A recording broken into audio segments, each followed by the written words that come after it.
কেমন আছেন সবাই? ঝিনুকের রান্নাবাটি চ্যানেলে সকলকে স্বাগত জানাই। আশা করি আপনারা ভালো আছেন আর আমিও খুব ভালো আছি। খাদ্যরসিক বাঙালির কাছে বর্ষাকাল বলতেই প্রথমেই মাথায় আসে বর্ষার ইলিশ, আর তার সাথে যদি হয় ইলিশ মাছের মাথা দেওয়া কচুর শাক, তাহলে তো 100তে 100, কোনো কথা হবে না, দুপুরের খাবার জমে যাবে। চলুন তাহলে আজকে আপনাদের সাথে রেসিপিটা শেয়ার করি। প্রথমেই আমি এখানে কচুর শাকগুলো ভালো করে ধুয়ে নেব, যাতে কোনো প্রকার কাদা মাটি যেন না লেগে থাকে। হাতে একটা প্লাস্টিক বেঁধে নেবেন, তারপর ধোবেন, এতে আর হাত চুলকানোর ভয় থাকবে না। এবার সেগুলোকে আমি প্রেসার কুকারে সেদ্ধ হতে দেব, এতে টাইমও বাঁচবে আবার গ্যাসও বাঁচবে। সামান্য লবণ আর জল দিয়ে সেদ্ধ হতে দিলাম, একটা সিটিই যথেষ্ট। যতক্ষণে সেদ্ধ হচ্ছে ততক্ষণে আমি মাছের মাথাগুলো লবণ আর হলুদ মাখিয়ে ভেজে নেব। মাথাগুলোকে বেশ কড়া করে সর্ষের তেলে ভাজতে হবে। এই রেসিপির জন্য আমি লোহার কড়াইটাই বাছলাম। কেন এই কড়াইটা নিলাম সেটা আপনাদের আমি পরে জানাচ্ছি। দেখুন, এইরকমই কড়া করে কিন্তু মাছের মাথাগুলো ঠিক ভাজবেন। যত মাছের মাথা ভালো করে ভাজা হবে, তাহলে মাছের মাথা থেকে একটা গন্ধ আসতে সেটা আর বেরাবে না। এদিকে আমার কচুর শাকগুলো ভালো করে সেদ্ধ হয়ে এসছে।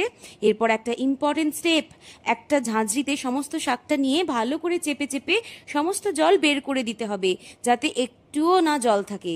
এতে সুবিধা হবে যে কচুর শাকটা বেশ তাড়াতাড়ি টেনে নেবে আর জলাভাব থাকবে না। এই স্টেপটা কিন্তু মিস করলে একদম চলবে না। মনে রাখবেন, জল যেন এক ফোঁটাও না থাকে। এবার শাকটা রান্নার পালা। শুধুমাত্র ফোড়ন দিলাম কালো জিরে আর কাঁচা লঙ্কা, কোনো রকম আর কিছু দেওয়ার দরকার পড়ে না। জানেন, ইলিশ মাছের স্বাদই সমস্ত কিছু পূরণ করে দেবে। ফোড়নটা ভালো করে ভাজা হলে সেই জল ঝরানো কচুর শাকটা দিয়ে সমানে নাড়াচাড়া করতে হবে। ভালো করে তেলের সঙ্গে সমস্ত শাকটা মিশিয়ে ফেলতে হবে। এই পর্যায়ে গ্যাসের ফ্লেমটা লোতে রাখবেন।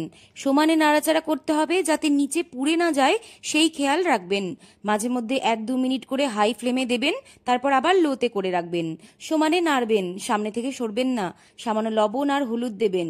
লবণটা ভালো করে বুঝে দেবেন, কারণ আমরা প্রথমে বেশ অনেকটা লবণ দিয়ে সেদ্ধ হতে বসিয়েছিলাম। এবার এই পর্যায়ে আমি কিছুটা ছোলা অ্যাড করলাম। সেদ্ধ ছোলা দিয়েছি। কেন দিলাম সেটা আমি জানাচ্ছি পরে।